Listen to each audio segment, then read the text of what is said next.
Hey, what's up, uke family? Marco here. Welcome back to another lesson. Let's take a look at a beautiful and emotional chord progression in the key of G minor. So the goal is not to play the whole thing, even though I truly hope that you can learn the full instrumental, but it's about learning new ways to play chords. So let's take it step by step, and let's start with the first section.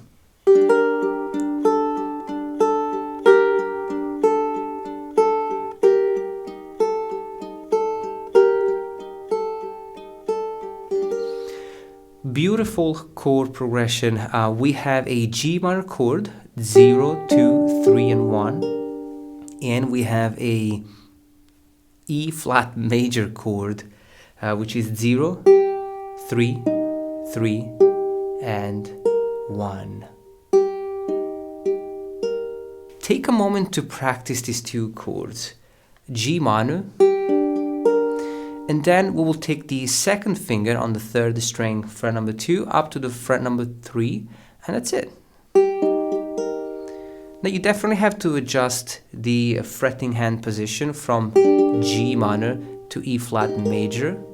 So you want to bring the second finger forward, like this, but it's a pretty straightforward chord change. Now we're going to be using the finger picking technique to play these two chords.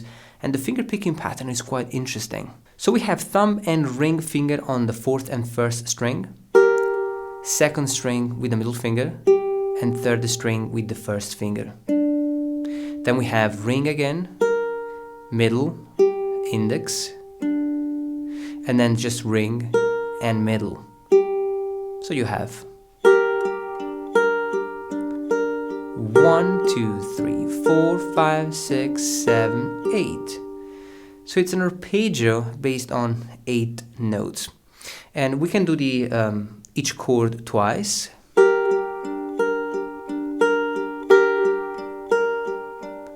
And then the E flat major.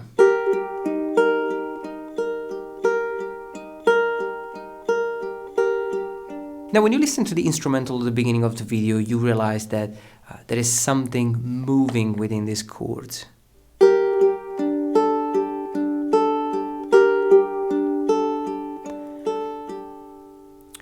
So we're going to change the top A string. We have the 1st string, fret number 1, and the 1st open string. So the first 3 notes of the arpeggio will be played with the G minor chord, and then we have the other notes of the arpeggio played with the 1st open string. So we have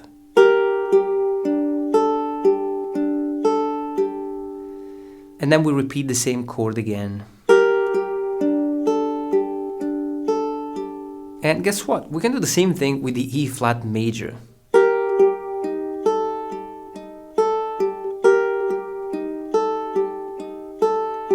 So we always have the 1st string, fret number 1, and the 1st open string, first 3 notes of the arpeggio with the fret 1, and then the 1st open string for the remaining 5 notes. This is 1, 2, 3, 4, 5, 6, 7, 8. 1, 2, 3, 4, 5, 6, 7, 8. And you can play it faster. It sounds beautiful.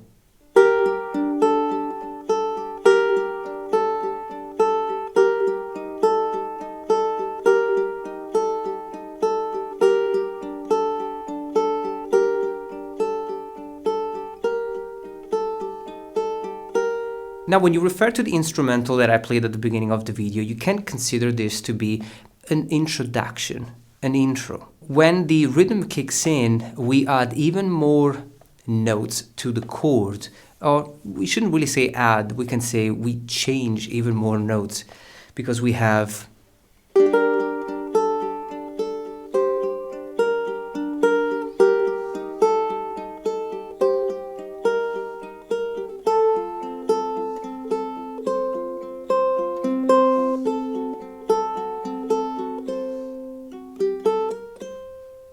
So for the first 2 chords, G minor and E flat major, we still have the first 3 notes of the arpeggio. then the first open string. But then, instead of repeating the same chord, we play the first string, fret number 3, for the first 3 notes of the arpeggio. So it's 0, 2, 3, and 3. And then back to the fret number 1. So let's break it down slowly. We have fret number 1, 0, 3, 1. Now we're going to do the same thing for the E flat major. 1, 0, 3, and 1.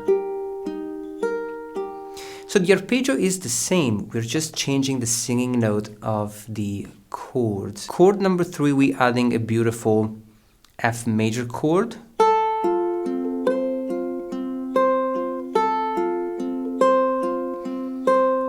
I like to play this chord with 2, 0, 1, and 0. The arpeggio is the same, so we have the first 3 notes of the arpeggio, thumb and ring, middle, and index. And then first string fret number 3, we're changing the singing note of this chord for the remaining 5 notes of the arpeggio. So it's 0, 3, 0, 3, and we finish with this lovely D7 chord,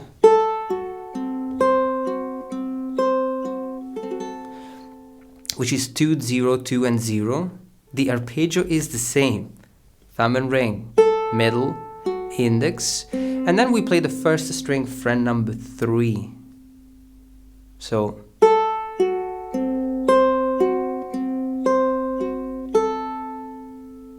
now when I put the whole thing together,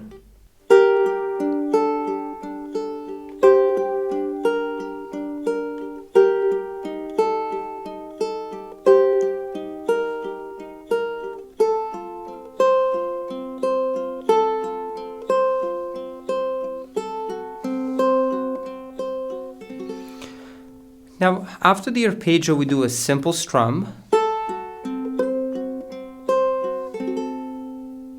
and then we have this phrase.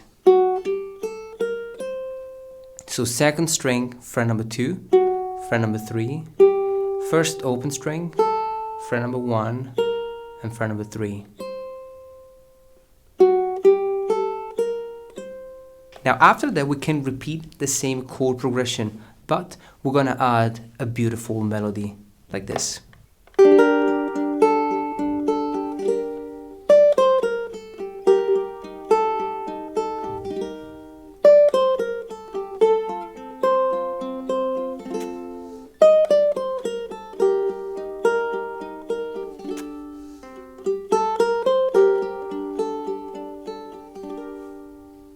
Now we keep the first 2 chord shapes.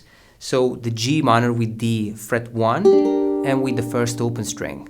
So we have the same arpeggio, but after playing those 8 notes, we strum the chord lightly, just the G minor chord. I strum with the thumb.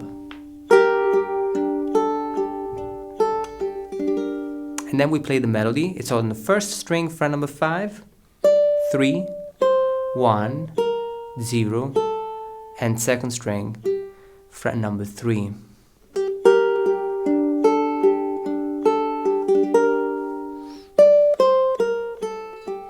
Now let's do the same thing for the E flat major chord.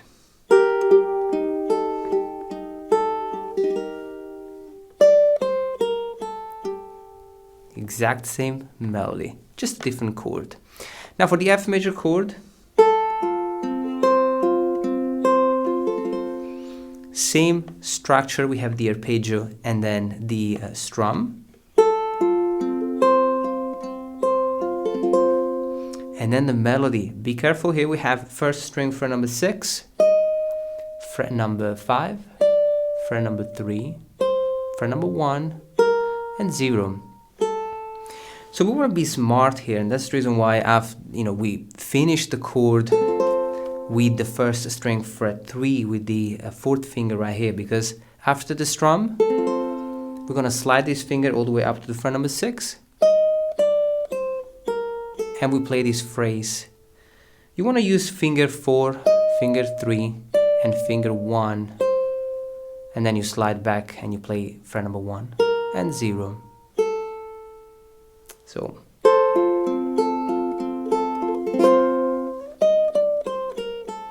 finish with the E flat major and this lovely D add 11. So it's E flat major, same arpeggio, and then just one simple strum on the D add 11. It's 0, 2, 2 and 0, and then this phrase, which we know pretty well. Second string, fret number 2, fret number 3, 0, fret number 1, fret number 3. Now with the next section we really move into something that is quite special, because we're going to change the chord progression, add a different melody. We're going to play chords that are called triads, meaning chords based on 3 notes. From this phrase we have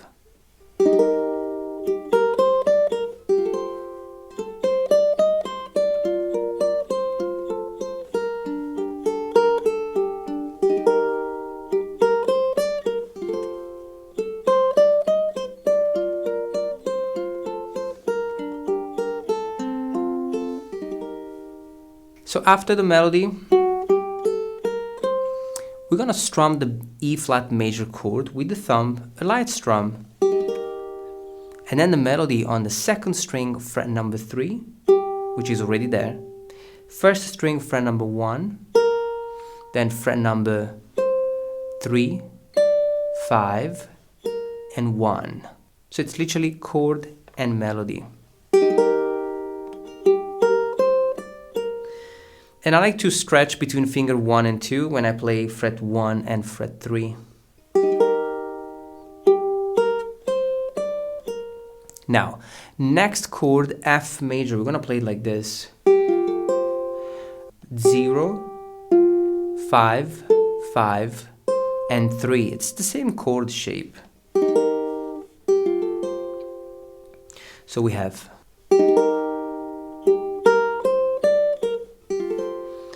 now, of course, the fourth open string is the major 9 of this chord, so it's a beautiful F add 9 chord. And we have the same melody, the same structure. So we have second string, fret number 5, first string, fret number 3, and then 5, and then 6, and then 3. Now, triads.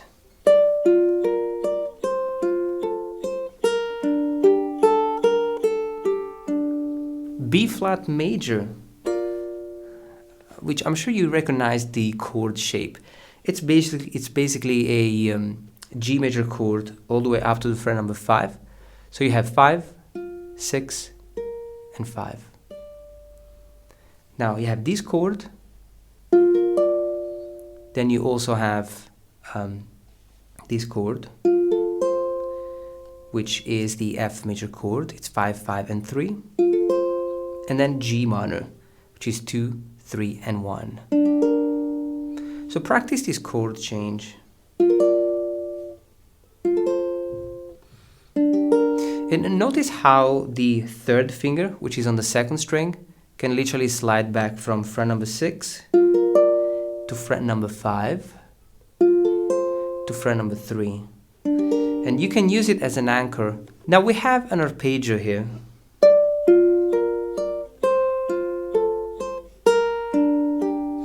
So I have index on the third, middle on the second, and ring finger on the first string. And I have first string, third, second, and first. So we got 4 notes. Change chord. Change chord again, G minor. Be careful here, we have a melody as well. So we have first string, third string, second string, first open string, and then fret number 1, 0, and then second string, fret number 3, and the third string. So the melody is within the chord.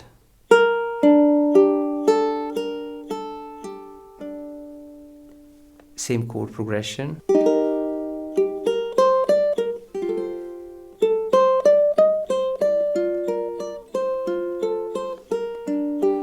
Now we have a few more chords.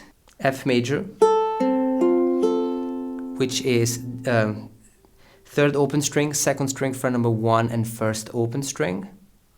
And we arpeggiate the first string, third, second, and first. And we finish with the E flat major.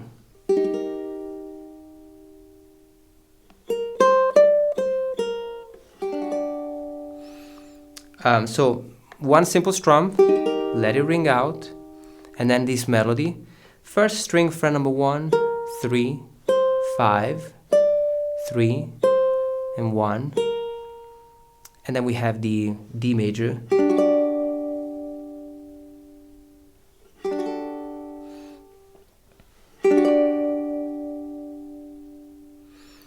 Now this is a challenging version of the D major chord. It's 0, 2, 2, and 5. It's a beautiful chord though. And you let it ring out. And we finish with the G minor chord, just the arpeggio twice.